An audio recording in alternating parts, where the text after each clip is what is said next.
Welcome to Thursday's edition. It's Thursday, right, Madeline? Yeah, I had that wrong earlier today, but it does turn out it is Okay, Thursday. it is Thursday. Indeed, yes. All the days do blend together here at the They NFL do. Combine.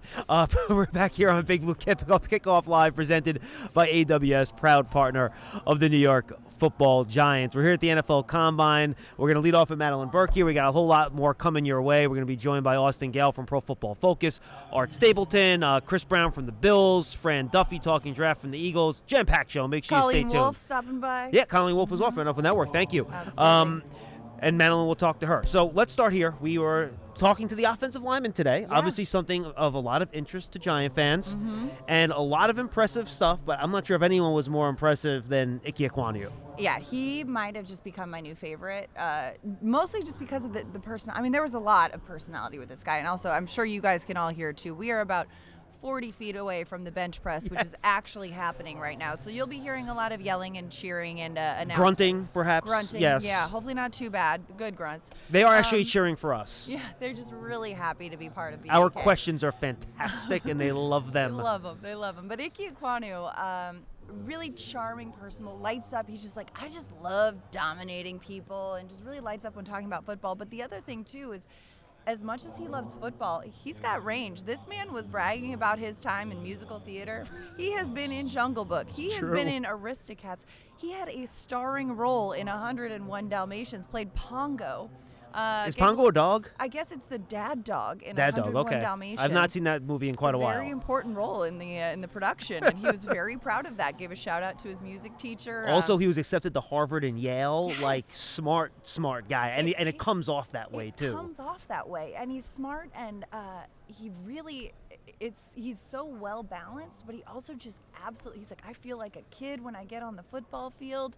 Tweeting out some of his sound bites. I know a lot of Giants fans out there were just lighting up, and somebody responded to my tweet actually and said, I can't wait until Ike Ekwonu meets Andrew Thomas and finds out AT plays the piano.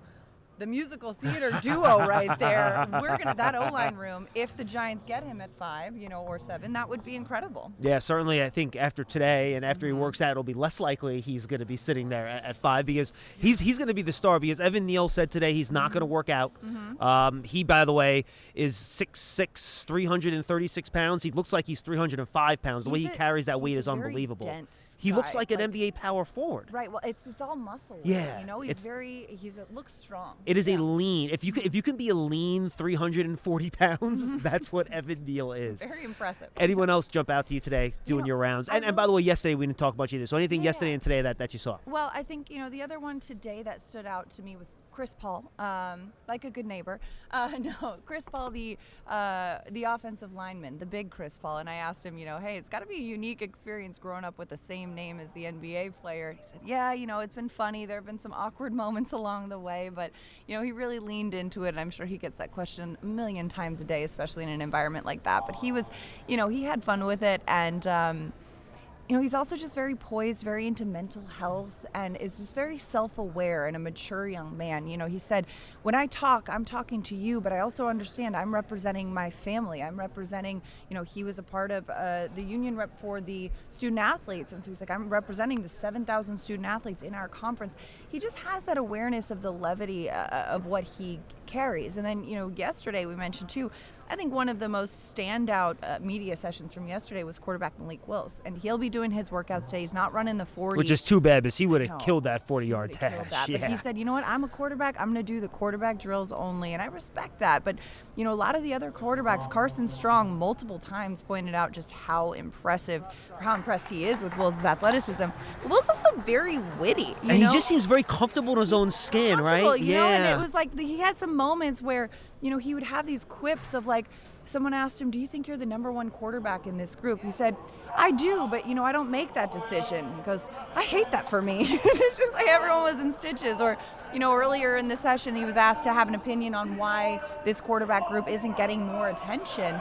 He said, I don't know. I don't have an opinion. And then later on, he was answering another question and had a kind of a longer answer and realized, I do, and he goes, I do have an opinion, and that was it. And it was like, nice callback, very quick-witted.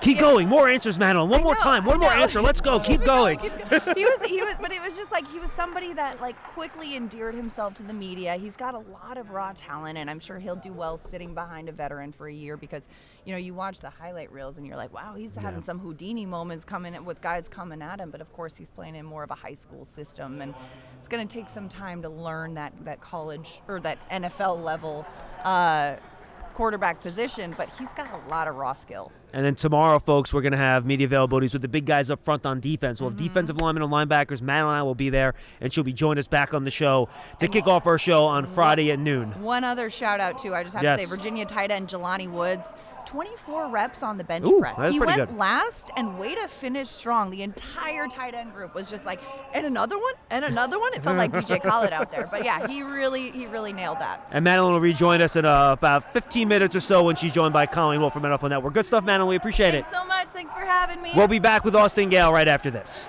Eli Manning still will pop a shot. Can't let Eli beat me.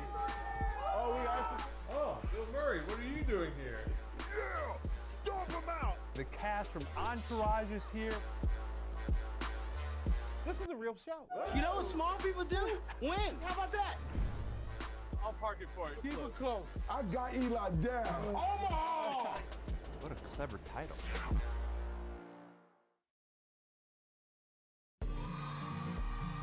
This is a program that's been in existence for a number of years.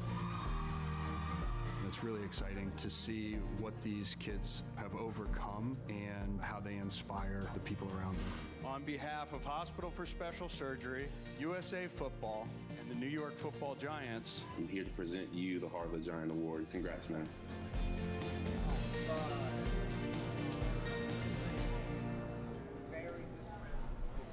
We're back here on Big Blue Kickoff Live, presented by AWS, proud sponsor of the New York Football Giants. My man Austin Gale from Pro Football Focus. Austin, how are you, man? Doing great, man. It's great to be back in Indianapolis. It has been an eventful week, a fun one for sure. No question. We found someone that can actually talk faster than me, which is actually shocking, knowing how quickly I like to flap the lips.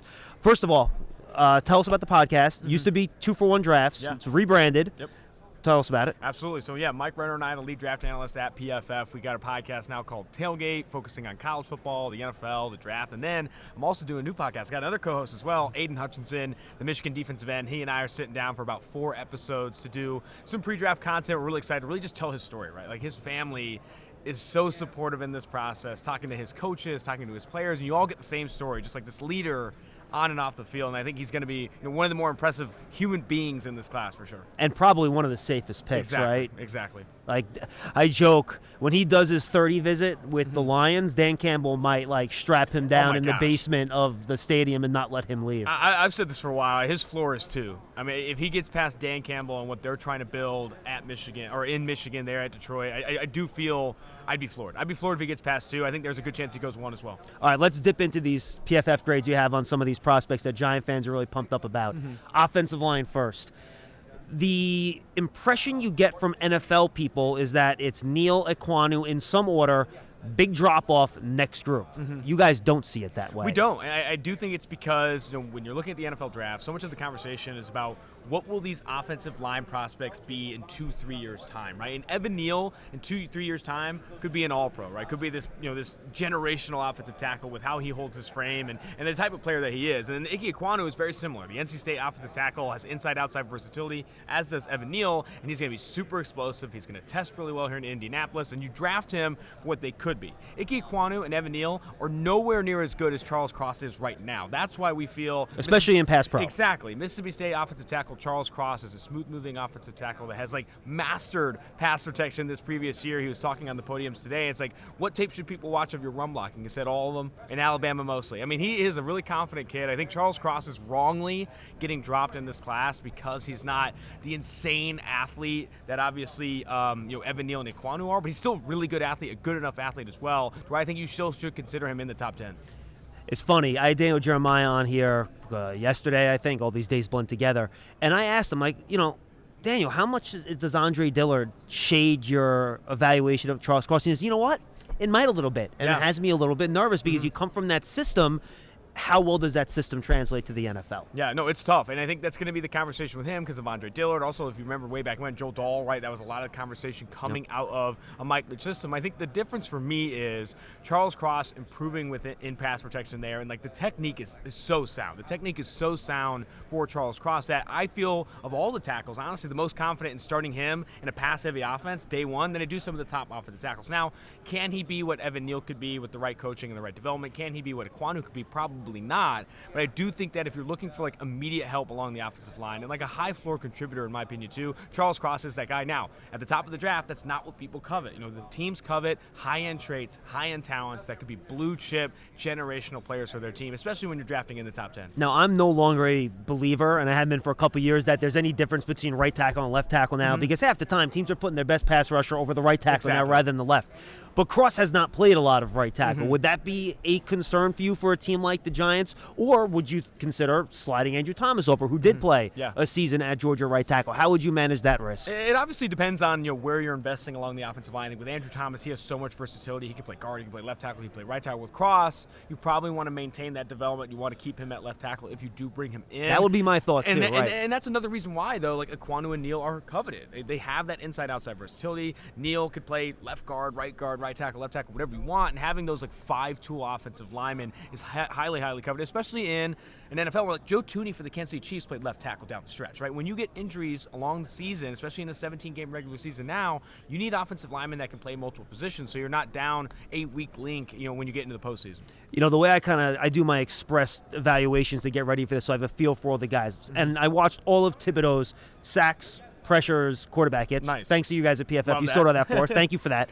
And I'm like, wow, this guy is awesome. But then I talk to enough people, and they're like, well, John, watch full games. Yeah. Watch one game, then watch the next. So how does your grading reflect some of that inconsistency for him? It absolutely does, right? It's a guy who's never graded really on the high end in PFF system. No 90-plus grades from him specifically as a pass rusher. He does not win consistently in the true pass set situations. Everyone brings up, his character and is he committed to football, and he's he lets off in games. That shows up in PFF grades, right? That shows up in our production grades. That's why Aiden Hutchinson graded as well as he did, and why other players that are consistently winning, right? That's what PFF pass rushing grades are at the collegiate level. Are you consistently winning, consistently beating the offensive tackle through all snaps of the game? That's what's going to give you that high-end grade. For Thibodeau, you do see that, right? I was talking to Bucky Brooks of NFL Media. It's like he is this boomer bust player, literally snap to snap, right? Is he going to give you 100%, or is he going to give you half of that on certain snaps? And I do think in the NFL, things are different, right? And I hate knocking players for effort or lack of effort that you see on tape, because a lot can change and a lot of rationale behind that. Like, did you wake up sick or whatever it may be? I think talking to Thibodeau is the most important thing you can do.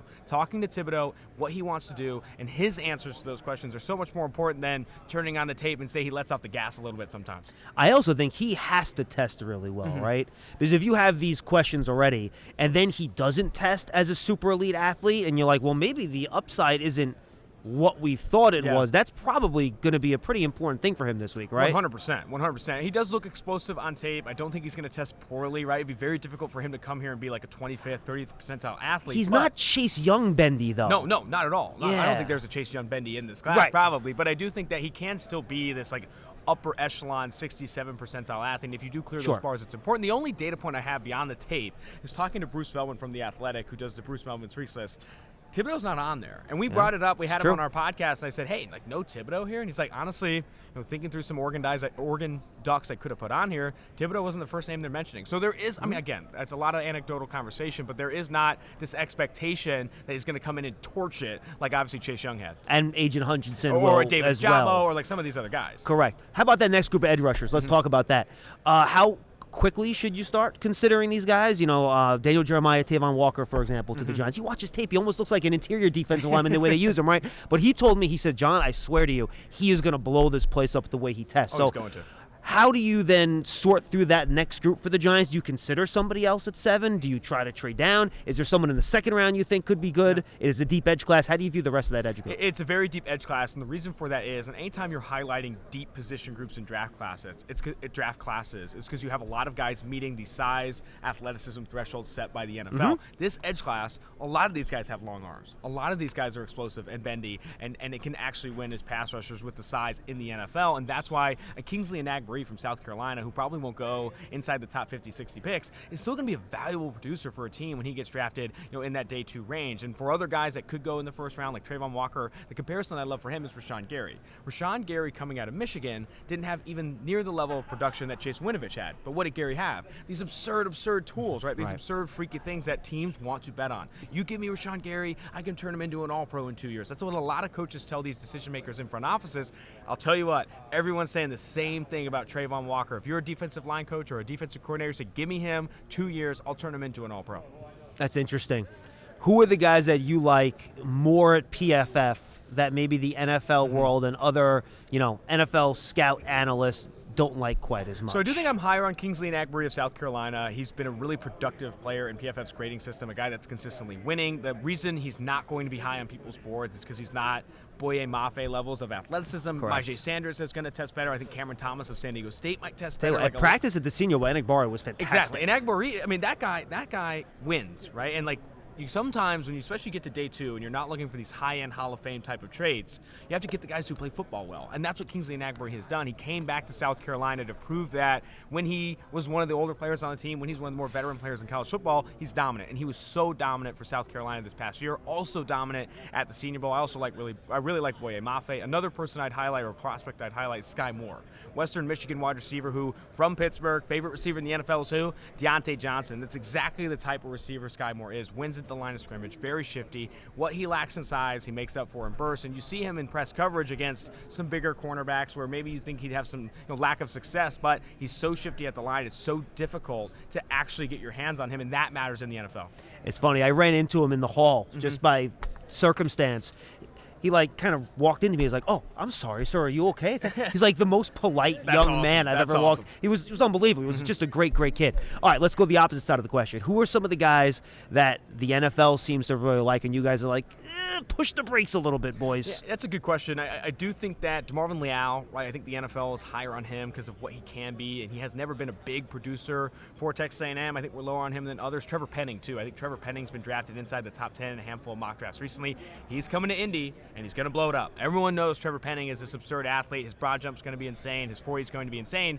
But the tape wasn't great in pass protection. He had 16 penalties in the FCS this past year. That's the most I've ever seen from an offensive lineman. And I believe he led the conference, He right? did lead the conference in penalties, and I think that's an area he has to clean up. He's got to clean up his pass protection. So many of the highlights from the Senior Bowl for Penning were throwing guys in the dirt and laying on him a bit because he's this nasty. I think he's a nasty player, but I think that nastiness needs to translate into legit production as a pass protector in the NFL. I just think it will be more of a learning curve than people are expecting. Now, is he this athlete you want to bet on? Does he have this demeanor you want to bet on? Absolutely. But the production hasn't been there. And when you think about guys at PFF are going to be lower on than, say, some of the NFL guys, it's definitely going to be guys that don't have that production at the collegiate level. And there's not an obvious reason why they're not meeting those expectations. He might not want to throw guys into his own quarterback's legs, too. Exactly. That might also be something he might want to avoid. Real quick follow-up on Leal. Do you see him as a 3-tech or a defensive end? Honestly, it's going to depend on the type of defense that he's in, what you ask him to do. I think he should probably play defensive end, but the biggest thing he needs to do, and I think I was talking to his agent recently, play one position. He's been thrown up and down the defensive line, and that versatility is awesome, and a lot of teams will covet him for that. But I think he needs to get better, so much better technically, that he can't afford to play on the nose, 3 technique, on the edge, stand up. At that point, when you're a young player in college football, it's just so much more difficult to take that, take it to the next level. Now there are guys that can handle that versatility and still produce. Aiden Hutchinson, when Don Brown was still the defensive coordinator, played nose, 3 technique, defensive end, 3-point stance, 2-point, all that stuff, and now play a lot more outside linebacker this year. There are guys who can pick it up really quickly and still produce, but some of them you need to kind of take things slower. Follow up quickly. Second round. Let's say the Giants get shut out of offensive tackles at 5 and 7. Yeah. After Giant fans wake up from their stupors and they shower off and they're like, all right, we can still do this. Who are the guys? And I wouldn't want to wait till the third round for an offensive tackle. I just think that's you're playing with fire especially there. In this class. Yeah.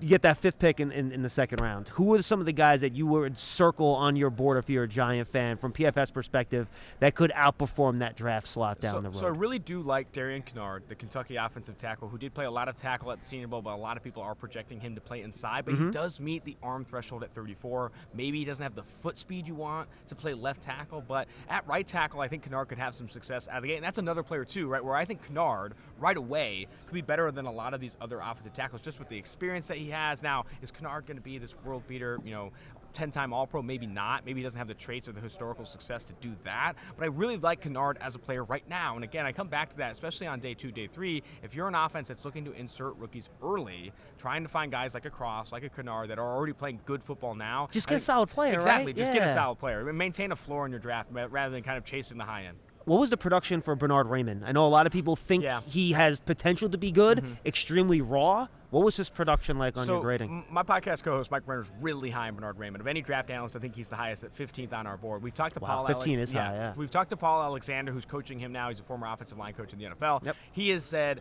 Bernard Raymond takes the coaching better than any player he's coached over the last 5-10 years. And he's the guy, for those who know, Raymond's the guy who comes from Austria. He didn't play football until he was 14 years old. And every single year he's like, Dad, I kind of want to play high school football, in the United States. And he goes and does that. He's like, I kind of want to go play, at college. And it's like, oh, now I kind of want to play in the NFL. So he has taken everything really, really well. And started as a tight end, too. Exactly. Started as a tight end, has added weight. He's gonna be a guy that tests well, and teams will covet that. I still think he's a ways away, though. I still think he's a ways away from being a legitimate starting offensive tackle in the NFL. Interesting. All right, one more time. Plug your podcast for us. Absolutely. Tailgate, man. Check it out wherever you get your podcasts. We're on Apple, Spotify, all that stuff. We also go out on YouTube. Mike and I have a lot of fun on that podcast, and it's a good one around the draft. We're going to be doing 3-4 episodes a week up into the draft. And I will not hold you to this. It's too early. It's ridiculous. Prediction for the Giants at 5-7. So I do think that they double dip in the trenches, right? And if Kayvon Thibodeau's slide is to 5 or to 7, I think they have to, in my opinion, make that decision. I think it's Kayvon Thibodeau at 5 if he falls that far. And then at 7, I think you get into this offensive tackle group. If Cross is available, I'm starting to consider it. Icky and Evan Neal just won't be there. I agree. They won't be there, but I think Cross at 7 is a real opportunity. But if Penning does rise up boards and he's bigger on NFL teams' radar, there is Penning. But I'd lean Cross at 7, Thibodeau at 5, and honestly, you're coming out of there with 360 dunks, dude. Those are phenomenal picks at the value you're getting. When do you consider Linderbaum? I know you guys love him to death, but he's a center. I'm a huge fan of Linderbaum, and I actually saw recently the highest I've seen him mocked. I don't remember which analyst it was. I apologize for that, but that's 10 to the Jets. It's like that's probably the highest I'd want to see Linderbaum come off the board, just considering positional value. Center is one of the lowest paid positions in the NFL. Last 25 years, Austin, not one center has been picked in the top 10. Exactly. Not and one. I think that's the highest he'd go, right? The Jets at 10. Other fits that I like, Baltimore at 14, Arizona with Rodney Hudson getting a little bit long in the tooth. That's I think at 22, 23 where Arizona's picking. That's where Linderbaum, I do think, comes off the board. Maybe Eagles as a replacement for Kelsey at some point. So the thing with Kelsey is if Kelsey's out, I've talked to some Eagles people saying that Kelsey still might be playing there, and it's like at that point I want Linderbaum to play tomorrow. If I'm drafting Linderbaum, I want him to play tomorrow. And he is not a guard. Exactly. No, he's not a guard. I don't think he had the arm length to play guard. I think he's also a little bit lighter. That's another guy I think that came in to play defensive tackle. I talked to Tristan Wirfs a lot. He's one of my favorite players to talk to in the NFL. You know the story that Linderbaum beat him in a wrestling match in high school, which is absurd. And he also said that Linderbaum and him would wrestle throughout Iowa, just do it a little bit for fun. Linderbaum beats him almost every time. Linderbaum is an insane athlete, super explosive. Another guy that comes to Indy is going to blow it up. Austin, great stuff. Thanks, man. Appreciate it, dude. Austin Gale, Pro Football Focus. Make sure you check it out. We'll be right back with more Big Blue Kickoff Live. Colleen Wolfe joins Madeline Burke right after this. This is a program that's been in existence for a number of years. That Hospital for Special Surgery, New York Football Giants, and USA Football have been so proud to support. And it's really exciting to see what these kids have overcome and how they inspire the people around them. Just always bounce back up and keep going. It's so rewarding knowing my achievements have been recognized. Got to take advantage of every opportunity you get. Thank you for everybody that nominated, that voted, and that helped me. Football as a whole made me realize how short life is in total and how much you have to take advantage and how hard you have to actually work. On behalf of Hospital for Special Surgery, USA Football, and the New York Football Giants, I'm here to present you the Heart of the Giant Award. Congrats, man. I have a Heart of the Giant.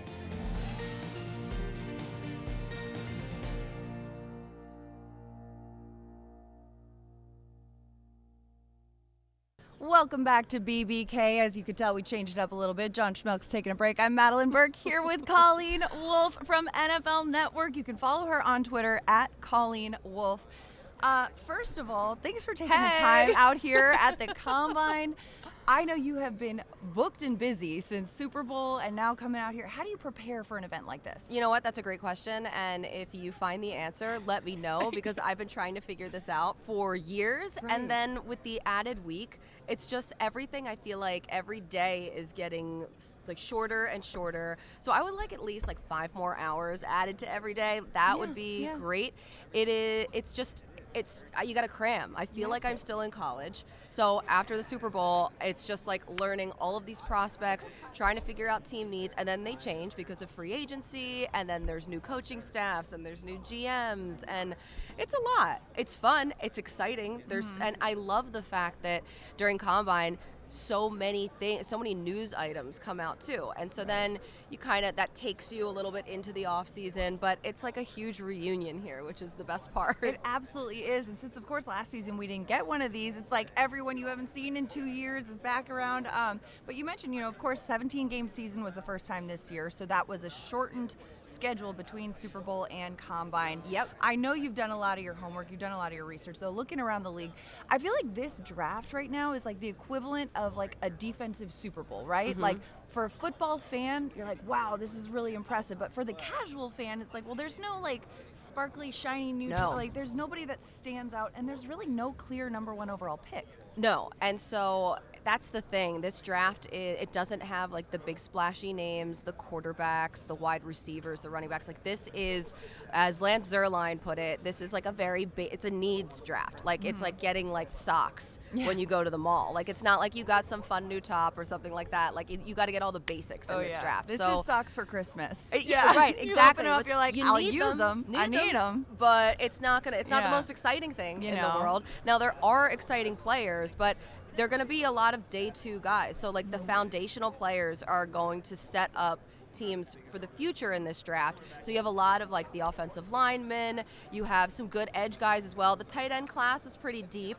Lance Zierlein, our draft analyst, he was telling me about the running back class, how there's not splashy names, but it is a deep class. So there is talent, it's just not at the very top of the draft. And sometimes finding that like late round talent can be valuable too, because you find some of these picks and it's a little bit more of a value play, and you can kind of go more for fit with your organization as opposed to best talent available. Is that correct? Right. And I think too, like the scouts have obviously been working on this for months and months, but like even the head coaches that I've talked to and the coordinators, they're all just trying to get their bearings as well, because they're like with even the guys that weren't even in the playoffs, it's like it's just such a different class this year. And I think because you don't have those marquee names, that everyone's sort of playing catch up. And that's that's the NFL in general. It's like you're just constantly playing catch up all of the time. Yeah. But it's been a strange event so far, because it's always strange, but in the best way possible, the Combine. I love it. Now, full disclosure, I gotta ask, how comfortable are you wearing blue and sitting on a Giants set as an Eagles fan? As an Eagles fan. What are you talking about? This is green. I just gotta point it out there, Philadelphia. I know you're watching. So it's because my shoes, which you cannot see right now, are blue, and you're right. Yeah. I knew that I was coming to talk with you today, so this was all planned. Also, I know my audience. Colleen's sneaker game is on point. If you haven't noticed, take note as well.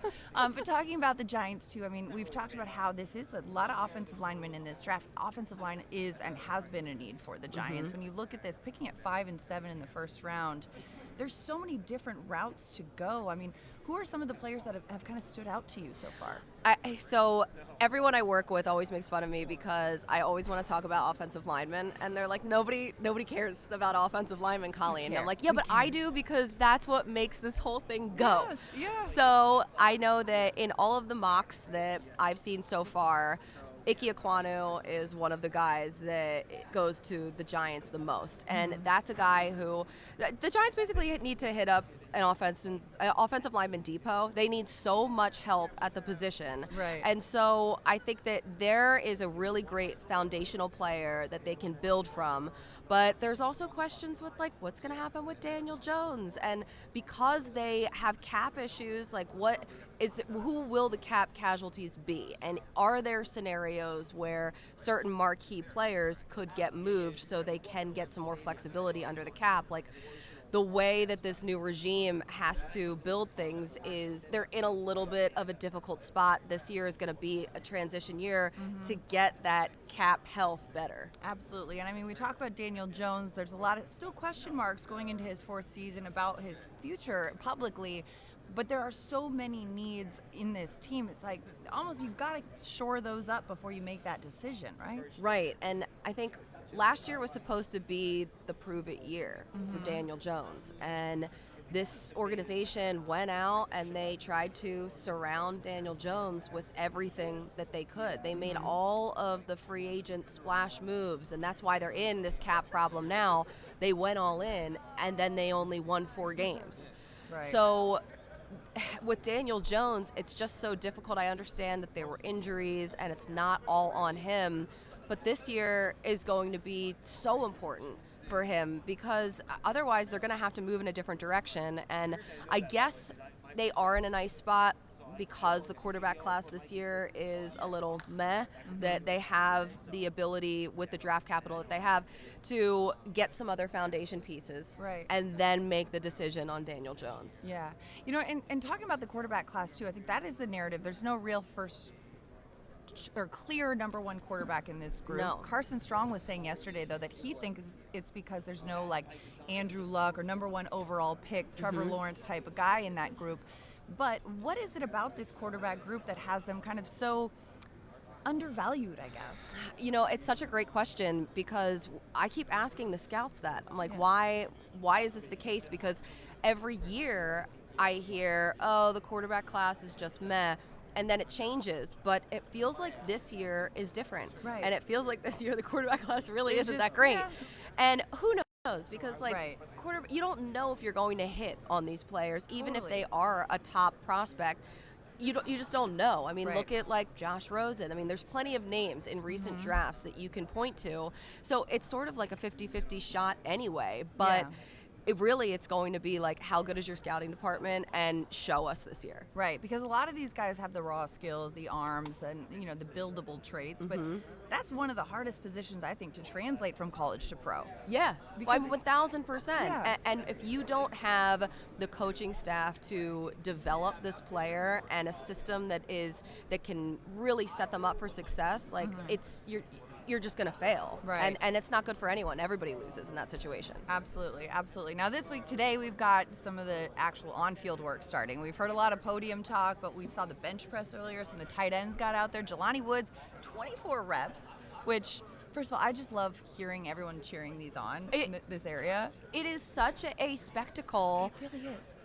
I'm so sad that there's not a jumbotron, like there's not a big screen that I can see everything that's going on, because it was kind of far from where I was standing. Yeah.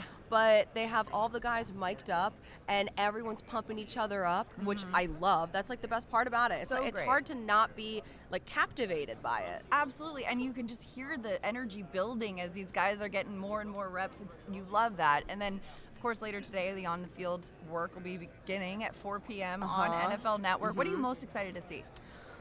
Honestly, having not had this whole thing last year, I love the 40s, obviously. Obviously. Like that's the main thing. But I love when we get to talk to the prospects afterwards. Yes. Because their guard is down. They've already gone through the gauntlet of all of it. Yeah. And then we can really find out some good things about their personality and let them shine a little bit. Yeah. So I can't wait to see it all. I'm so excited. Colleen will be down there taking care of business, making sure everybody is up to date on all that's going on. Plus, if you don't see that content, you can catch up with her. Follow her on Instagram, follow her on Twitter. Check out the Split Ends podcast that Colleen does with Erica Temposi. Yep. And it's available really anywhere you listen to podcasts. Anywhere you want. So wherever check it out. Wherever you're listening to BBK after you finish this episode, just pivot on over and check out Split Ends. It's very easy. It's a very easy jump. I love the name, by the way. Thanks. Brilliant. All right, Colleen Wolf, thanks so much for taking the time with us. We'll be right back with more BBK. And the crowd into it from an amped-up MetLife Stadium. Jones keeps it for the touchdown. Giants fans, secure your seat today for only $100. Limited seats available. Call 1-888-NYG-1925. We're back here on Big Blue Kickoff Live from the NFL Combine in lovely Indianapolis. We're back to normal. We're joined by Chris Brown, insider for the Buffalo Bills. Usually, this is more like it, 30 degrees, 40 degrees. It was like 60 the last 2 days. I was like, what the hell's going on here? I was ready to pop shorts on if I put them in my suitcase. I mean, but I haven't worn my coat all week until today. It's great. It's amazing. It is all presented by AWS, proud partner of the New York Giants. You might be wondering, why the heck are you putting a guy on from the Bills? Well, he knows a lot more about Brian Daboll and Joe Schoen than Giant fans do and I do and we do. So I want to get a feel for the two guys from you, Chris. So I guess let's speak broadly first. What are the Giants getting in Joe Schoen and Brian Daboll? Well, I think you're getting a good tandem, two guys that know each other really, really well. I haven't worked together with the Bills, obviously, but I think there is it's a tandem that I think walks into the door in lockstep. And having experienced that with Sean McDermott and Brandon Beane the last 5 years, that's a good thing. Like, you guys got a good tandem that know how they have to work off one another as much as they have to work with each other. So I think that lays a great foundation for them right from the jump. How do you think Joe Schoen is going to go about trying to build up the Giants the way he helped Brandon Beane build up the Bills? Yeah, and just so everybody's clear, like, Brandon Beane has obviously been the main architect, but wherever Brandon Beane could not be, he sent Joe Schoen. Because a GM at this day and age, you just can't get everywhere to see everybody you need to see to be prepared for a draft or to scout everyone to be ready for free agency. So he covered as many air miles as he could, but wherever he couldn't be that he felt he needed to be, he sent Joe. To quote Joe Schoen, by the way, he said, the one thing I learned about being a general manager is that I can't sit down for more than 5 minutes at a time to watch tape. My door's a revolving door and I can't get any actual Well, work especially done. when it's a new thing Right, that you're of trying course, to build, But I would say that Joe and Brandon think a lot alike, having kind of grown up in this business together. Granted, they did part ways eventually. He was down in Miami for a while and Brandon was still in Carolina. But I think what they respect a lot of the same things in terms of how to build a team. It starts up front, both sides of the line.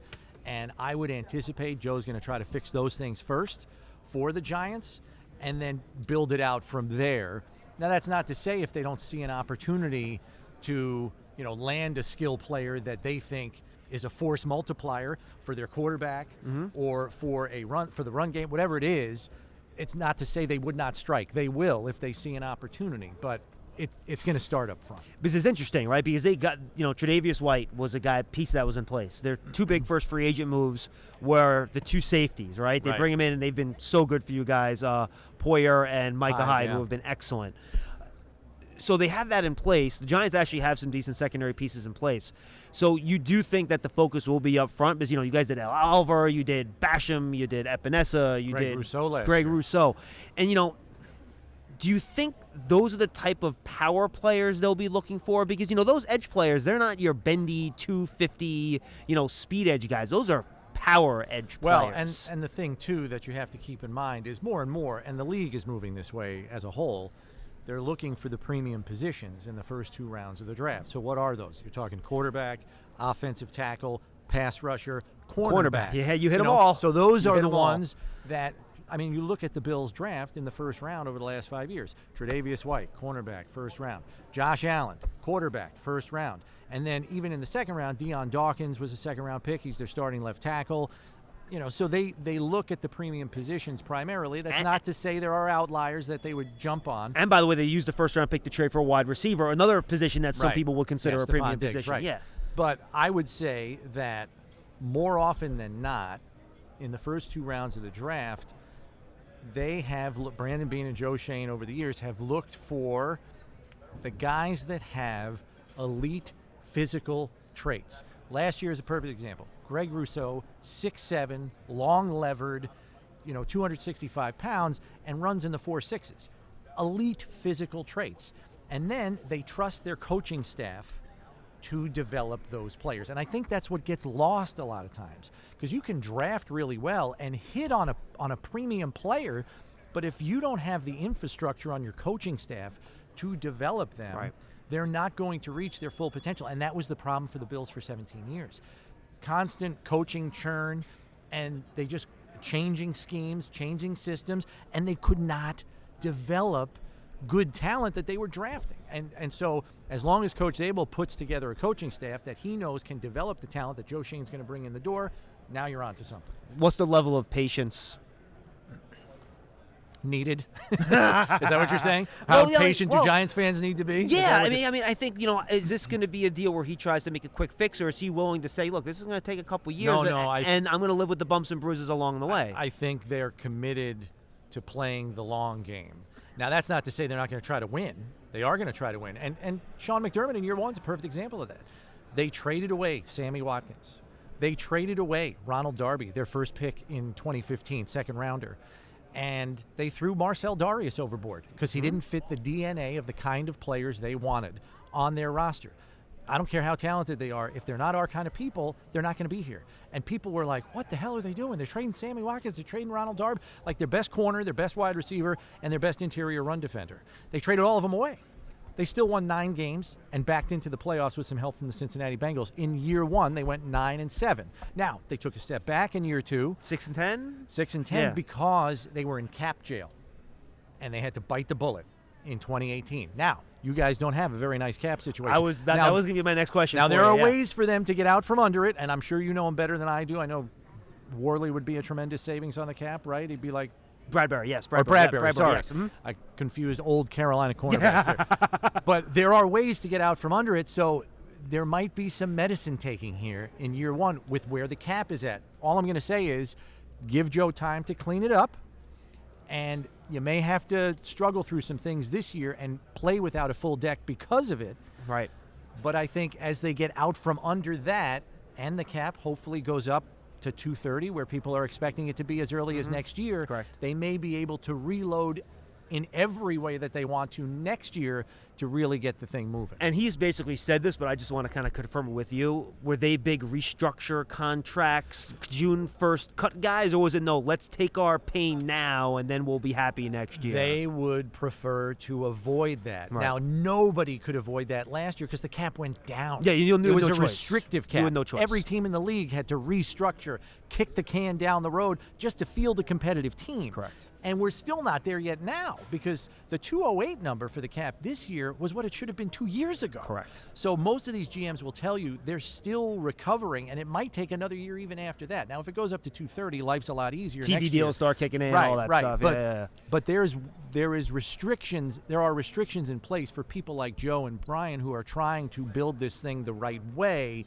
So I know Giants fans don't want to hear that, but there are hurdles that still have to be cleared before they can do business the way they want to do it to build it the right way for the Giants. Yeah, and I think Giant fans are willing to be patient, by the way. 2 more questions.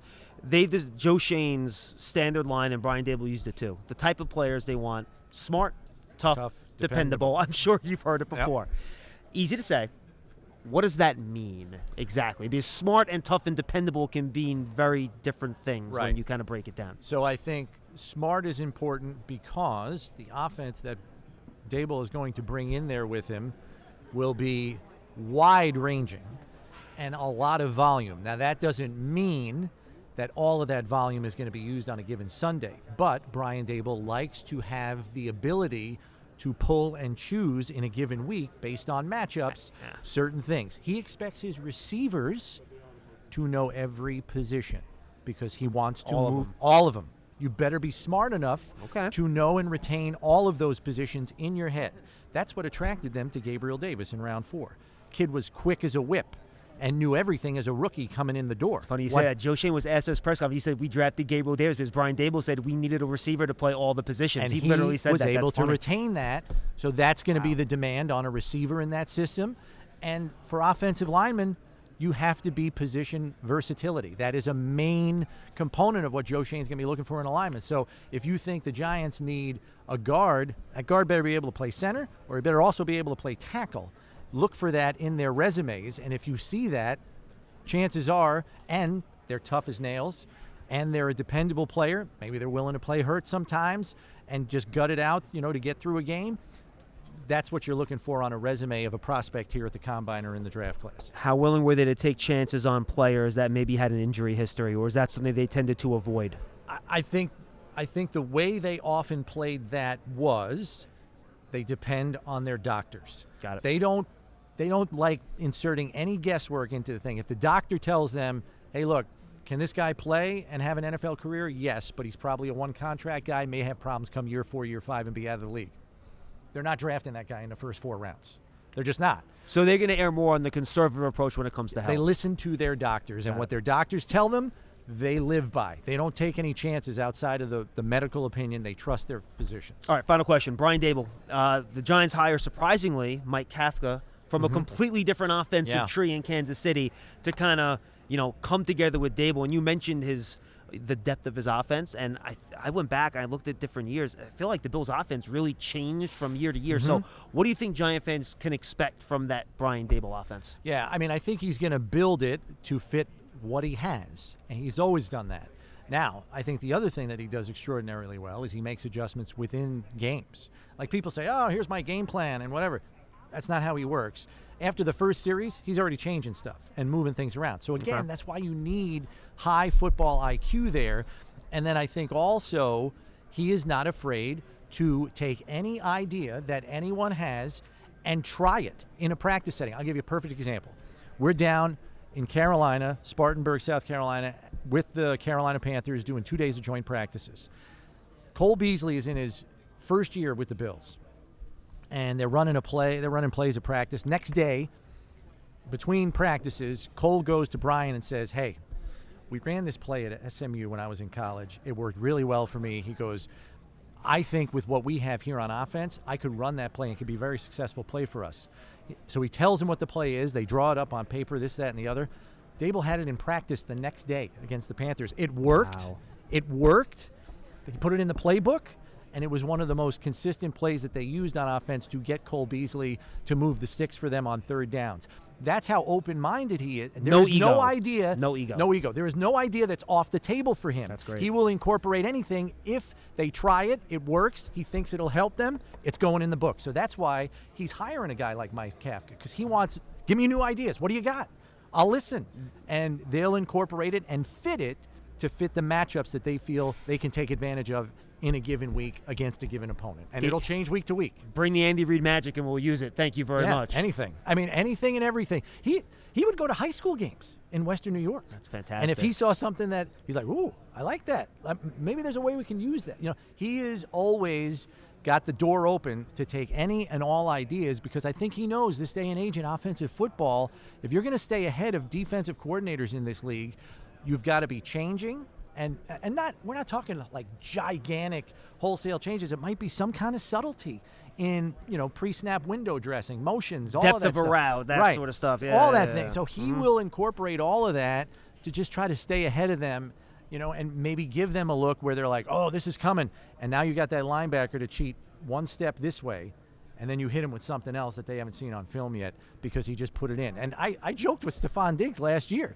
I said, because I had heard, he'll change things late in the week even, during the week. Like game plan goes in, install Wednesday, we're working on third down on Thursday, red zone Friday, whatever. Mm-hmm. And there might be, and I said, Stephon, how many times does Brian change little things in the game plan in a given week? He's like, twice on Friday and once on Saturday. Now, he was only half joking. That happens. Now, that's in an offense that's been largely together for the last 3 years. Is he going to do that in New York in year one? Probably not. But as this thing morphs and changes and develops, he will probably feel more comfortable making those tiny little adjustments that he thinks can make the difference in winning and losing. It's funny, Dable used the expression with us yesterday. He said, we have to walk before we can run. Right. So you're right. I think you have to kind of build up to that, which goes back to needing smart players to make those changes late in the week. Right, because you can't adjust and make all the changes you want if your players can't handle it. So that's really what year one's going to be for him. It's going to be, how much can I push down on the gas pedal here and push these guys? Oh, wait, that's a little too much. Let's back it off. Let's, shuck it down to the cob and say, all right, we can do A, B, and C. D, E, and F, we're going to have to wait on.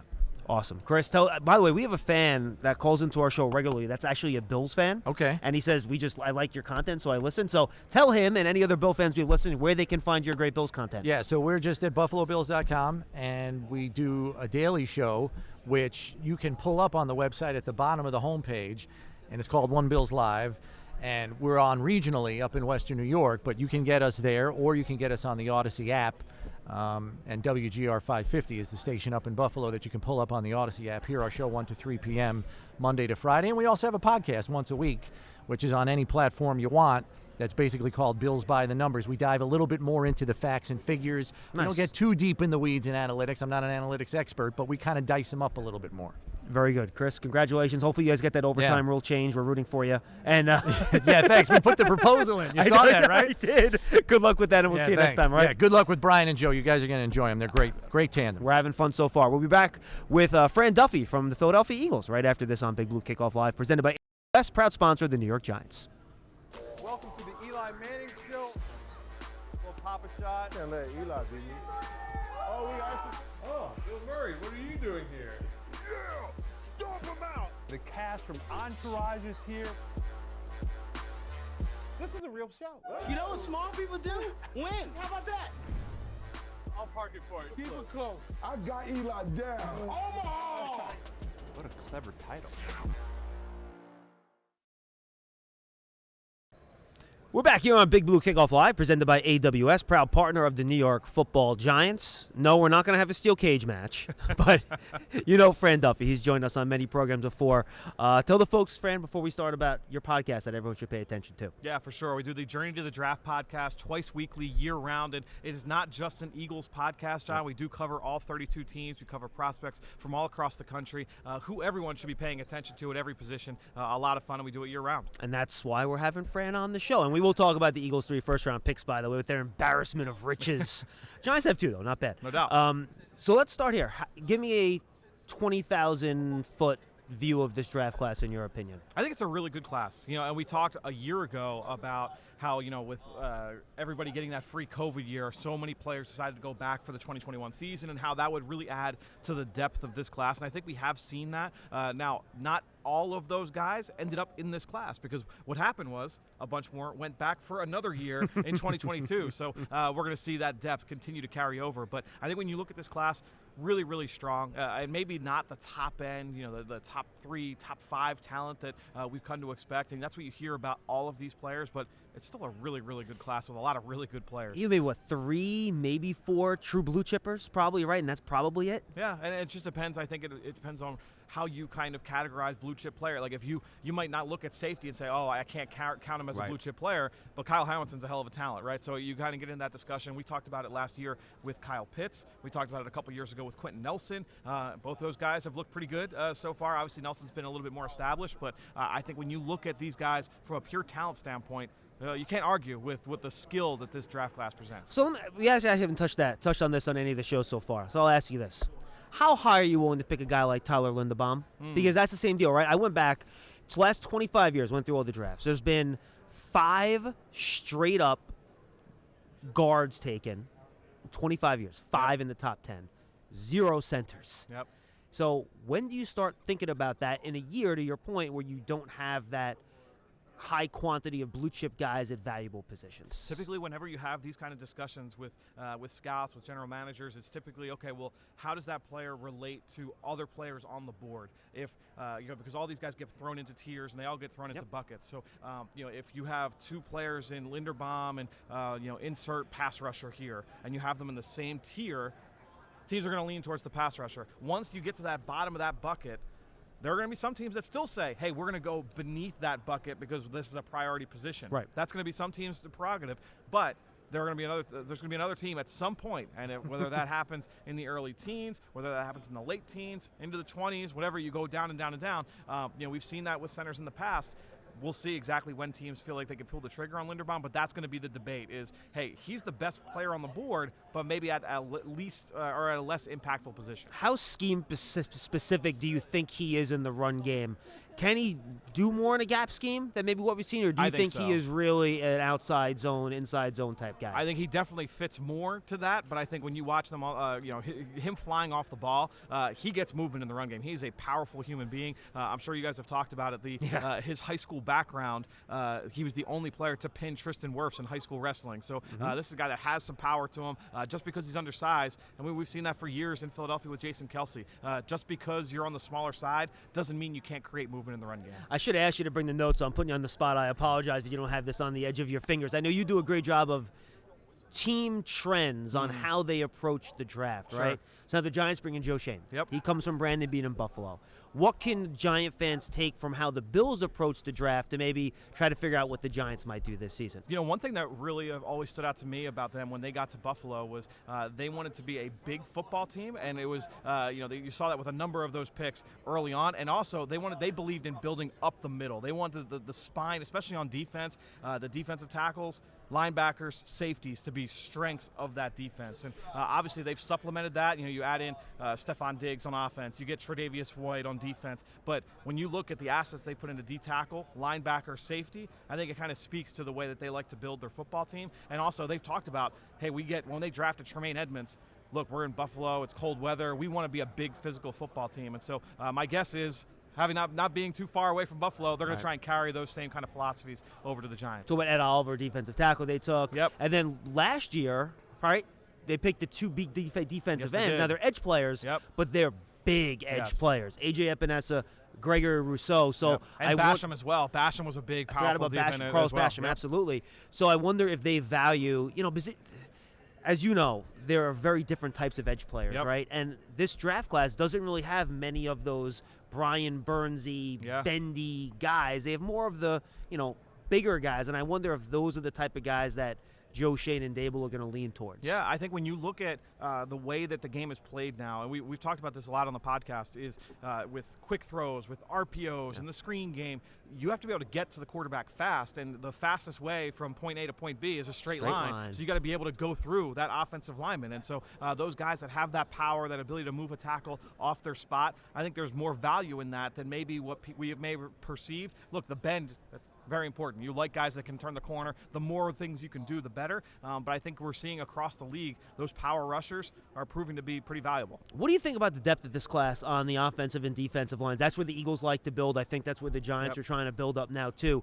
Like, if you don't go there in the first round, who are some of the guys that you really like on maybe day two that could be immediate help either at edge or on the offensive line? Yeah, I think when you look at this edge group, it's really, really, really good. Deep, too. It's a really deep group. It's top-heavy as well. And through the first round, you're going to have the top-end talent, but then you get into the teens, you get into the late part of the draft, you're going to have, or the late part of the round, you're going to have really quality players. I think a guy that's probably on the outside looking in round one, but still a really good player. He went down to the Senior Bowl but couldn't participate. Cameron Thomas from San Diego State is a guy that has really stood out. The last 2 seasons has been really productive. Bigger for the guy, Aztecs. too. Bigger guy, really technically sound. Reminds me of Max Crosby. And Crosby obviously had a huge year for the Las Vegas Raiders. We had Jim Nagy from the Senior Bowl on the show, and he said that's a comp that's been really, really prevalent in talking with people around the league. So I think when you look at Cameron Thomas, that would be a guy. And then you go to the offensive line. One guy that's getting a lot of love is Tyler Smith, the redshirt sophomore left tackle from Tulsa. He's kind of like that lowercase Ike Ekwonu, where he's a nasty son of a gun, tough, man. He is nasty. He loves to get guys on the ground. He's just not as athletic as Ekwonu, and that's why Ekwonu is going to be a top 5. He's going to be a top selection. Whereas Tyler Smith, you're talking about a little bit later in the draft. Yeah, absolutely. I agree. One guy I'm interested in, how important do you think the testing is going to be for George Karlaftis this week? He's not one of those bigger guys, right? And he hasn't been playing football very long. He's, not a U.S.-born player, former water polo player, believe it or not. He's a bigger guy. If he tests well this week, could he find his way into that late top 10 area? Yeah, I think it's funny. Obviously last summer, the Summer Olympics, watching it, water polo, you have to be a freak athlete to be able to be a good water polo player. You can't put your feet down for 2 hours. Yeah, how hard it is to tread water for that long, much less to lift your body up and be able to control and throw a ball. It's insane. So, but that carries over in terms of his power and his ability to move, go back to that skill set we talked about earlier, to move tackles off their spot, run right through a tackle. He's got that ability. The question's going to be the flexibility. So we'll see what he does in the shuttles this week. But I think when you look overall at his skill set, I don't know that if he doesn't test well in the shuttles or if he doesn't test at all, if that's going to be a huge knock, because I don't think anybody's really expecting him to do well in those drills. So I'm going to give you a chance to apologize on behalf of the Eagles for trading up for Devontae Smith last year. I'm not going to apologize because it's I think I'm pretty happy with how that's turned out. I think you are. But will the Eagles be taking another wide receiver this year? How do you think you guys are going to try to utilize those 3 first-round picks? It's a good question. I think they've got a lot of flexibility, and that's something that Howie Roseman talked about this week, is when you've got those 3 first-round picks, and they're always aggressive. They're always open to moving up, moving back, moving in reverse in terms of getting a pick for future years. So I think when you look at their flexibility, I think that that's going to be something that they're going to hold for them, moving into this draft. I think the big thing is that this is a team that always prioritizes the lines of scrimmage, as you mentioned, so O-line, D-line, and just priority positions. So when you look at what are those priority positions in the game, it's teams that are players that can impact the pass game. So you're talking QB, receivers, pass rushers, offensive line, defensive line, and secondary. And so I think when you look at this team and what they're going to try and do, my guess is that's the way they would lean. But also, you would make the argument with 3 first-round picks, you also have that luxury to say, hey, if we can get a little bit outside our comfort zone and be able to address other positions as well. I mean, Howie loves to move around. Yeah, Would no you be doubt. surprised if he even tries to pick up a couple more? Because we talked about it's kind of a flat draft after 15, right? Between 15 and 50, these grades are, here and Right. here, and they're touching. Yep. Could you see him trying to pick up even more there, or do you think he's going to use all 3? Yeah, I think the big thing too is that when you have them all clustered together that way, it's very it's.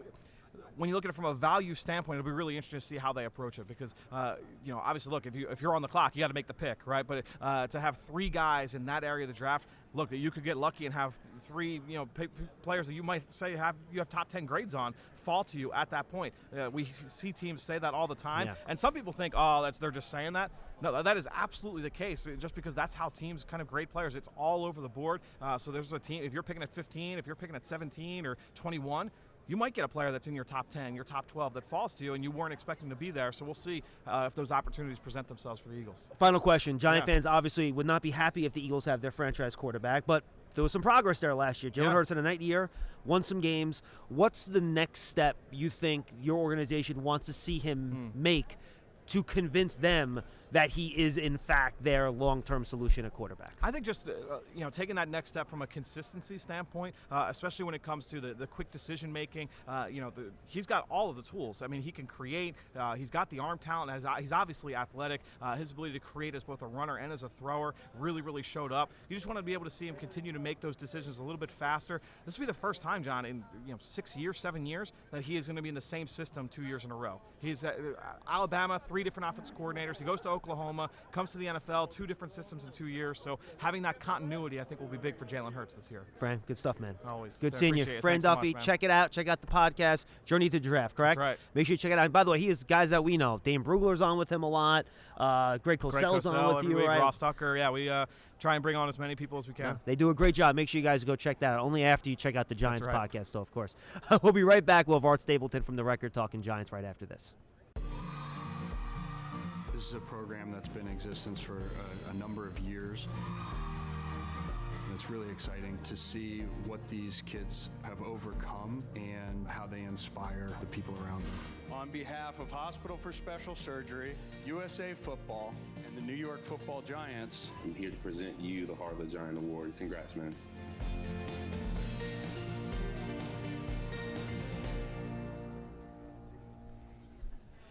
Final segment of Big Blue Kickoff Live. Apparently, it's a supersized episode because I'm not good at math and adding minutes together. I am John Schmelk. It's all presented by AWS, proud partner of the New York Giants. You know, this guy, he's Art Stapleton, covers the Giants for The Record, also has a Giants podcast, right, Art? Yes, I do. Thank you, John.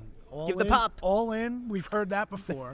All in with Art Stapleton. Available on all your favorite podcast platforms. Make sure you check it out. All right, Art. Let's start very broadly here. Give me a couple of nuggets that you think have been interesting that you've kind of gleaned in your few days here at the Combine that you think are relevant to Giant fans. I will go back to Monday night when I got into town and I started, you kind of troll the lobbies a little bit and talk to people you haven't seen in 2 years at this point, and whether it's reporters or executives from other teams. And I stumbled upon an agent who I've known for a while, and no attachment to any Giants players necessarily. And the first thing when he saw me, he goes, "Joe's that dude." And he was talking about Joe Shane. And I almost got the sense, and it's weird, John, because 2 years ago was the last time we were here. Yep. And it was a new era of Giants football. Well, we know what's happened the last 2 years. And it's another new era of Giants football. Exactly. And we've gone through that. But I do sense from December until now, the Giants went from being some sort of a laughing stock in the league. Everybody was laughing. It was, what's wrong with the Giants? To now, I think Joe Shane and to an extent Brian Daboll have stabilized things from a positive direction. It's almost like at least from people a perception perspective. Exactly. Correct. Perception is the best word, and it's people who really aren't even. They don't have a vested interest in the Giants, but they're talking about the optimism. So that's kind of one thing that struck me on Monday, because I just wasn't sure how everything would be received. And I think from that perspective, Joe Shane has a lot higher profile than even I anticipated coming here. There's a lot of respect for what he's done through the league, from other teams. It's not just Bills guys saying, hey, you guys got a good one in Joe Shane. It's people from around the league in all walks of the NFL that have pointed him out. So that's kind of my overarching feeling coming here, is that, yes, it's another new era, but I don't anticipate them going through the same missteps that they have the last couple of years. Yeah, knock on wood. And by the way, Chris Brown was fantastic. It was a couple segments ago. I asked him off camera, but I forgot to ask him on the air. Would the Giants favor a, butt-kicking offensive lineman versus a more finesse offensive lineman? Thinking, well, if Aquanu and Evan Neal are gone, and we'll talk about them in a second, Art, and you're choosing between like a pass protector like Charles Cross or a butt whooper like Trevor Penning, who would they arch to? And he did not hesitate and said, they're looking for a butt whooper. So that brings us to the offensive line, Art. How do you see this fixing up process going based on what you've seen and heard from Joe and Brian out here, and then what we've seen from the draft prospects? Where I go, John, is that it's not only just, previous administration here is going to follow blueprints where they were, because it's not that simple. It's more of a complicated situation. But Joe Shane had his hands all over what they did in Buffalo. Now, Brandon Beane is the general manager, but Joe Shane was very involved. And not only do they have Brian Dable coming here, what he wants in his offensive system, but having Bobby Johnson as the offensive line coach, you didn't go out and hire another offensive line coach and kind of have to meld what he wants, what Dable wants. No, Dable and him are in tune. Like, exactly. They're there. So my, where I look at that is, I thought it was very interesting the other day that Joe Shane basically volunteered. We have 5 healthy offensive linemen on the roster. I mean, they know what they have to do in this draft, and it can't be coach speak or GM speak. But also, the blueprint to what the Bills did to build that line, you're going to take the prize prospect. If Aquanu or Neal are there, you grab them. You run the card up. The same way when Shane was in Miami, they took Laramie Tunsil because he fell to him and it was the right pick at the right place. But I don't think that they're married to the idea that you absolutely, positively have to take an offensive line in that spot. And the proof is the blueprint that they used in Buffalo. Right. Now, I don't think Joe Shane's going to come out and say, well, we're just not, we don't believe in taking first-round offensive linemen. That's not the point.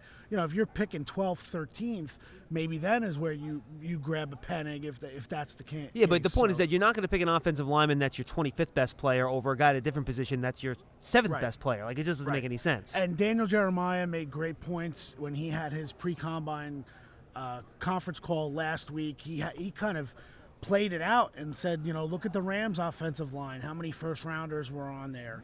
Obviously, you have a Whitworth who was a big signing, but other than that, and then you look at what the Bills did, they did not draft a first round lineman over the 4 years that they were there. So yeah, you don't need stars. You just need guys that aren't terrible. Right.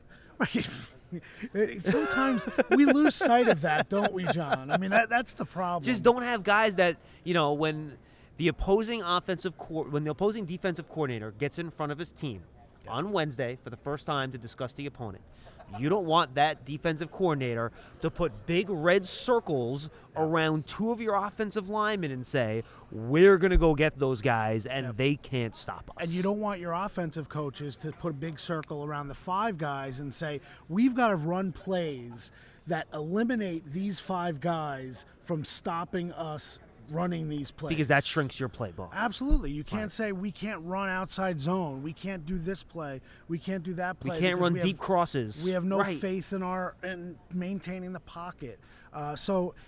Look, it'll be interesting. I have to admit, and I think you are too, if you're a little bit of a draft nut, the day 2 spots are almost more entertaining and intriguing than the day 1 spots, because you watch these guys on film and you see somebody and you see guys that you identify and you say, you know what? He could fit here. I think he's a really good player. Everyone here at the Combine knows that Neal and Ekwonu are great players. They're not looking at this stuff saying, oh, well, we don't know if they can play. No, they think they can play. Now, they may bust out. Who knows? It happens, frequently in the league. But now, I should point out, we said it earlier in the show, but in case you guys weren't listening live, Evan Neal not going to work out at the Combine, right, which is surprising because people thought he was going to blow it up. Right. Ekwonu will, so he has a chance to kind of stake his claim to that number one spot this week. And it was really entertaining with Ekwonu. I mean, I put up sound on my podcast. I know you guys had the guys there to kind of record stuff what he was saying, but talking about having family in New York and New Jersey and knowing the difference between West Orange and East Orange and make a point that he knew the difference between West Orange and East Orange. All the stuff about the 101 Dalmatians and he was on like Broadway theater programs, and the guy got accepted to Yale and Harvard. Like, he's smart, he's gigantic, and just his natural enthusiasm for football just bleeds out of his pores. If he's ever there at 5, you sprint as quickly as you can. And going into this, after watching the tape, is Charles Cross is a better pass protector. I was like, all right, Charles Cross. The more I talk to people around here this week, and I can't believe I'm going to say this, I'm agreeing with Paul Dottino.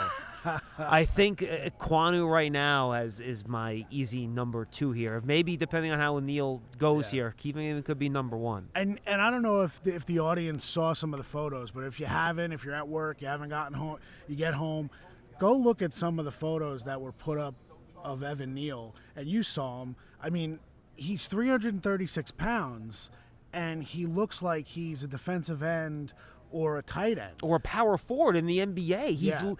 If there's ever been a lean 335 pounds, it's that dude. To me, he looked like B.J. Hill / OC's body when OC was a little older. I mean, they are two completely different prototypes when you see them at the podium for this Combine. But look, I hate going so overboard on Ekwonu, because I don't think he's going to be there at 5. I really don't. I agree. But look, if he's there, I mean, maybe Neal goes 1, and then something crazy happens with Houston to get out of there. But he would be a run to the podium pick for me, no doubt about it, at 5. What are you hearing? We haven't talked about this much on today's show. We talked about him a lot yesterday. The Kayvon Thibodeau drop. Is that a guy where the Giants would be like, oh, wow, this guy's dropping to us, it's great? Or are they with the other team saying, I don't know, we have some questions about this dude? You know what? You need before the Combine, we hear about the Thibodeau thing, and you and I were together last night a little bit, and the idea that what is the reality here? Is this a team kind of putting out information to try to get him to slide because they love him? Or is this legit stuff? And the more people I talk to, it's legit. It's here. It's they question his motor. They question his motivation. Consistency. You can put a highlight film together of anybody in the NFL and make them look like stars. That's always the frustrating part when video goes out of training camp and stuff. A guy could be struggling and then he makes a big catch in the end zone and all you see is that play. I think with Thibodeau, the tools are there. Will he do all the work that's necessary, though, to realize the full potential? Right, and you know what? I don't have that question, and I'm glad I don't get paid me too. to answer that question. Because he could end up being the best player in this class in 3 years, and we'll look like idiots. No doubt. I mean, I think it really comes down to the options of who's there. And I know you had Jordan Reed on from ESPN, highly respected from me. I know from you, and we had that question talked about on my podcast. And I said to him, if Thibodeau and Ekwonu were there for the Giants at 5, which is such an unrealistic situation. Whatever. Who knows?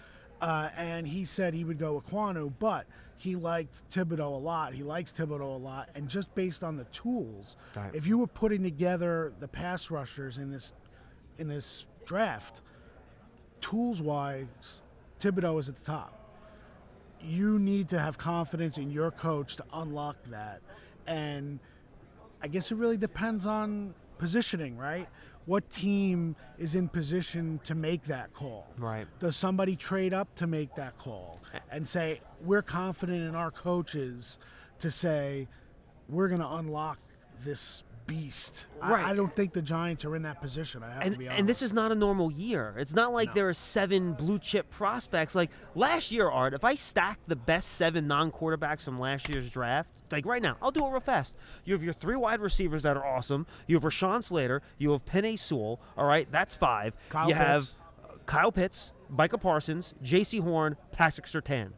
I can make the argument that those 9 players, and I might even be forgetting somebody. I think I got all of them. Those 9, they're probably 9 of the first 12 picks in this year's draft class. Yeah.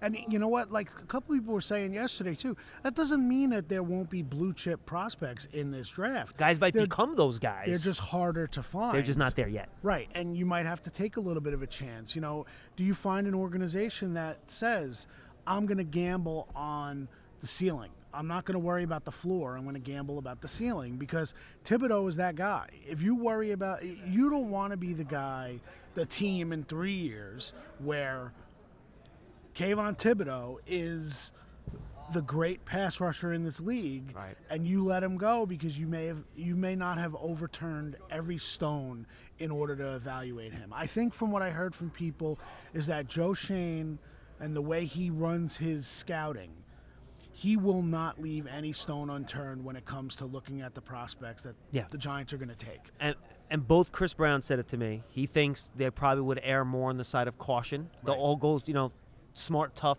dependable. That's the dependable part of the equation. And Mike Tannenbaum said he went back to his first year drafting with the Jets, and he goes, look, you want to build a team and build a foundation. So you pick foundational players. And he said, my first 2 picks were Nick Mangold and D'Brickashaw Ferguson. And he goes, if I'm Joe Schoen walking into that situation, I'm thinking, get me 2 guys that I know are going to be not just, maybe not superstar players, but good, solid players that are going to start at their positions for 10 years that are low-risk players. And he says that's the type of player he would be looking at, which brings me back, like, if Kyle Hamilton's sitting there, even though Xavier McKinney's on the board, I mean, that's a safe player, right? Yeah, I would think so. And safeties are very important in Wink's defense, right? I mean, he wants to move guys around. I mean, maybe not to the extent that Patrick Graham did on the back end, but I don't see any reason why Kyle Hamilton and Xavier McKinney can't coexist on the same field. Obviously, you have Logan Ryan right now. Well, I would assume that he will be here this year, but I don't know. They have to make a lot of calls on veterans with high contracts, but I don't see why those guys couldn't exist on this defense. And Hamilton really looks a lot more of a cover guy. Like, Xavier was able to play center field. I think Hamilton is kind of a go-getter. Go get him. I don't think he's a slot, though. I don't think he's a guy that's going to cover slot wide receivers. No, but I think you can play them together, and the range he showed, I know McKinney showed some range. Oh, no, I agree with that. But I've seen some plays. Look, let's be honest. If you're not willing to take that gamble or take that risk at the high ceiling guy because of the low floor, pick the guy you know is going to be good. You got to pick the good player. Yeah, I pick the good player. Yeah, they're in this position when you assess the roster. There aren't many guys on this roster that you'd look at and say, well, he's a good player. We can't get rid of him. Well, and the question I ask, Art, and then I want to talk to you about how they're going to clear room in free agency. We're going a little long here, but that's fine. If you think 5 years in the future, or maybe that's a little aggressive, 3 years in the future, when you think, all right, maybe this team has a chance to not just sneak into the playoffs in 9-7, but maybe actually, maybe we can win a playoff game. Maybe you can get to the NFC title game. What players that are on the roster right now do you feel confident will be on that roster in 3 years? Andrew Thomas. That's the first easy one. Xavier McKinney. That's the easy second one. We're going confidence. You know what? I liked what I saw from Azeez Ojulari. That's the third guy that we have too. So I think even if he won't be the elite guy, I think he'll still be on this team. Maybe Dexter Lawrence, but I have to see how he fits into what Wink wants to do defensively. I think you hope Kadarius Toney's one of those guys. You hope he is. But he didn't show enough in year one to make you think you're confident about it. I get it. I'm not sure. I'm trying to go through the guys on the back end as far as youth goes. I'm not sure. Well, all these guys, think about it, like Leonard Williams is 2 years left on his contract, right? Blake Martinez 1 year left on his contract. Even oh boy, the name's flipping out of my head. The cornerback they signed last offseason, Adoree Jackson. Thank you. He's only got 2 years left on his contract. Right. Kenny Golladay was hurt his first year. there's not a lot of other names where you're feeling good about it. So those are the guys you got to draft, right? Yeah, you have to replenish the roster, and they could do it, and they could do it relatively quickly. There might be guys that, if you're heavily scouting based, the way Joe Shane wants to set up the personnel departments, right? You need to find guys. You're paid to find guys. And from a Giants perspective, I'm sure there's everyone in the organization, when they look at when things have gone wrong, they just haven't been able to find those guys that hit. They haven't even, forget about the early rounds. They need to hit late rounds.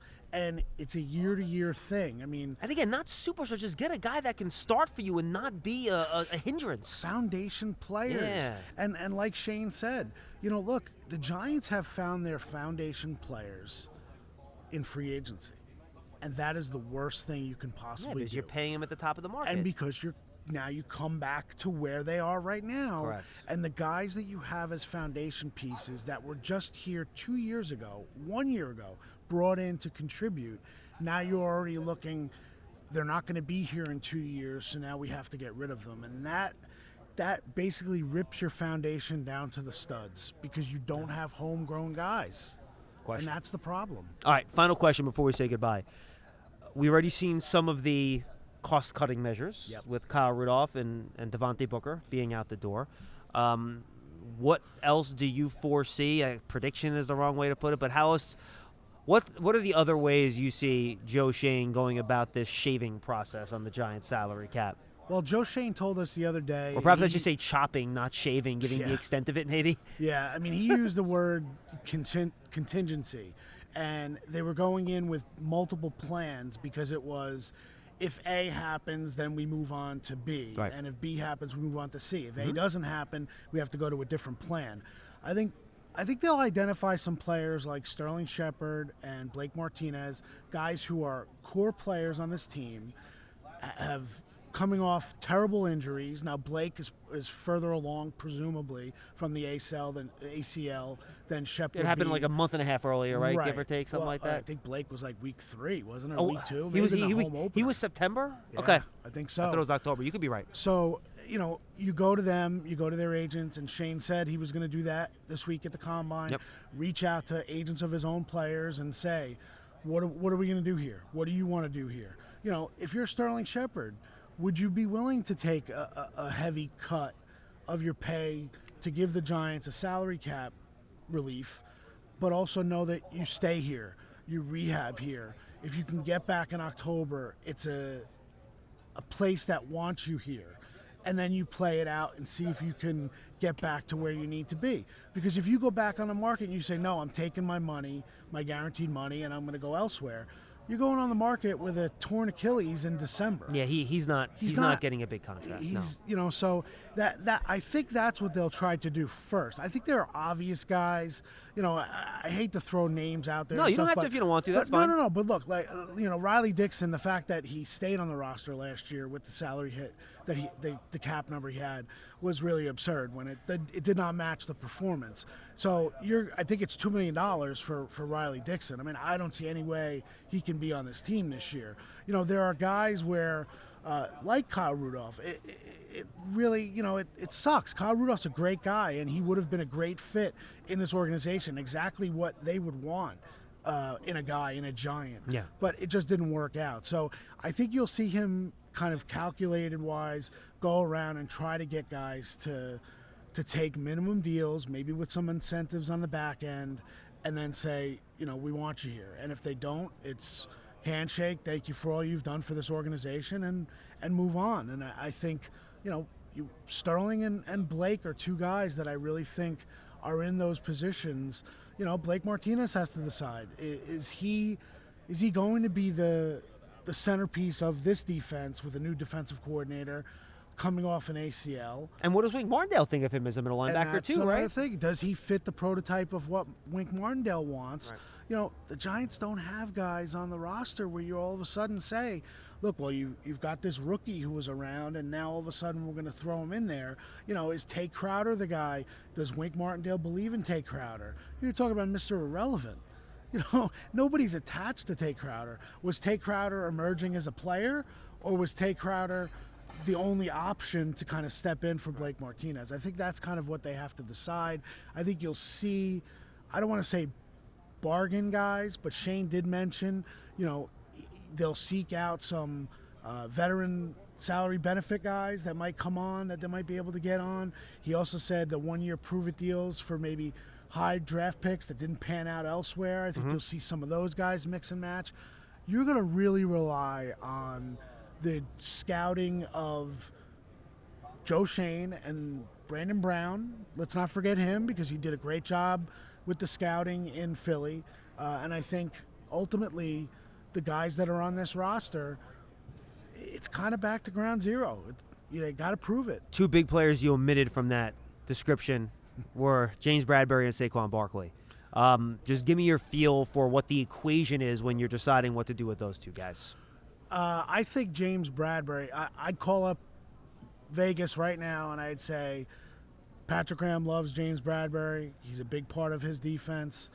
We don't know how he's going to fit necessarily money-wise or into what Wink Martindale wants on the back end. Give me a day 2 pick, and we'll give you a great player, a pro. We'll come and make your defense better. So I would be surprised if Bradbury's on this team this year, not because of the player he is, or the guy that he is, he is, but I just think they might want to reconstruct a little bit on the back end. Math is math, right? Yeah, As far as Saquon Barkley, look, it's an easy decision, but it's a tough decision. If you look at Saquon Barkley and you say you are not going to give him a long-term extension, then you need to assess what he's going to give you this year, what is his role on this team this year, and what will you be getting back? Now, if you need that $7 million, that's an easy $7 million to get as your salary cap. And you might have to bite the bullet a little bit and say, if somebody picks up the phone and says, hey, I'll give you a 5th-round pick, right, do you really want to swallow that? Is Giants ownership ready to swallow that? Does Joe Shane really want to do that? Because that does really take away from the whole still compete this year type of thing. That is pulling the rug out from under that a little bit, right? Again, you know what? But he hasn't been healthy either. So in part it is, but also if maybe they look at the running back room and they say, you know what, we think we can get this guy elsewhere. What running back room? Right. Well, there's nobody. Right. I mean, see that table with empty chairs right over there? I mean, but now we talk about the draft. You and I talked about this this morning. All the guys were out there. You try to find that running back. Yeah, Devin Singletary in round 4 or whatever. Exactly. And I think that's kind of where, look, the last best productive running back the Giants had before Saquon's rookie year was Orleans Darkwa had a great year. I was going to say Brandon Jacobs was the big guy. But go even back. What did you say? Day 3 pick? Yeah. So day 3 pick. Do I think Saquon Barkley would be on this team this year? I do. I don't think... it's a risk for the other teams as well. Sure. Look, maybe Brandon Beane comes, he joked the other day about where all the guys that the Giants took from Buffalo, maybe we need to steal some guys from the Giants. Maybe Brandon Beane says, you know what, we think Saquon Barkley at $7 million for a team that's on the precipice of a Super Bowl is worth it. Yeah. Hey Joe, we'll give you 3 and we'll give you a conditional pick for next year. Why don't you give us Saquon? Trade him up here. He's out of your division. You don't have to see him, and we'll move on from there. Give Saquon an opportunity, and then next year Saquon's a free agent, and we'll see where he goes. So, look, I think he'll be here. I think the Giants, sentimentality-wise, want him here, but it's a hard decision, and it's probably the hardest decision that they'll have to make from the emotional point of things. But I do think, business-wise, it just makes too much sense to kind of start over. Rapid fire. Sorry, I didn't interrupt you. No, You're go done? ahead. You're good? Yeah, I'm done. Rapid fire. Predictions at 5 and 7. Way too early. It is.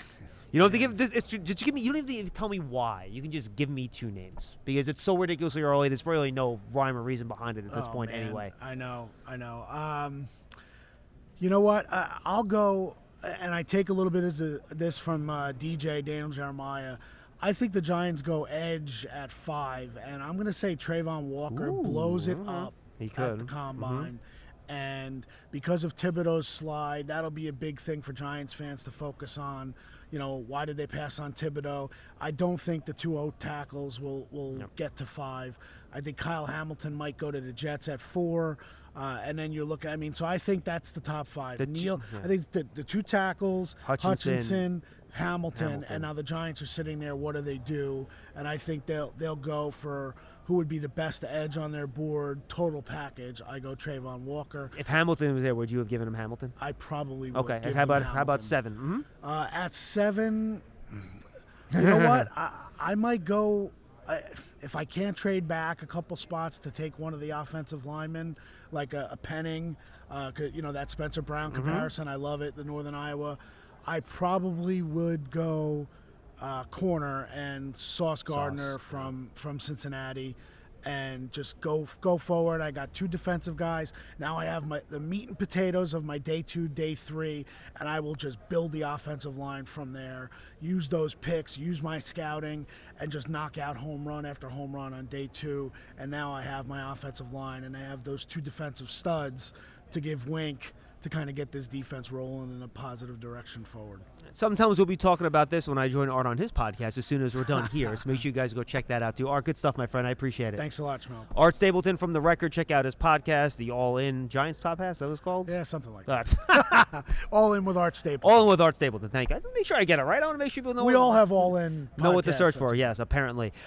For Art and all of our guests, we had Austin Gale, Madeline Burke, Colleen Wolfe, Chris Brown, Fran Duffy, and of course Art Stapleton. I'm John Schmelk. And make sure you check out the Giants Huddle podcast. Yesterday we had Jordan Reed. Today Mike Tannenbaum from ESPN, former NFL general manager, will be popping up on the Giants Huddle. And then, of course, we have one more live episode of Big Blue Kickoff Live tomorrow at noon. Make sure you check it out. It's all brought to you by AWS, Amazon Web Services, proud partner of the New York Football Giants.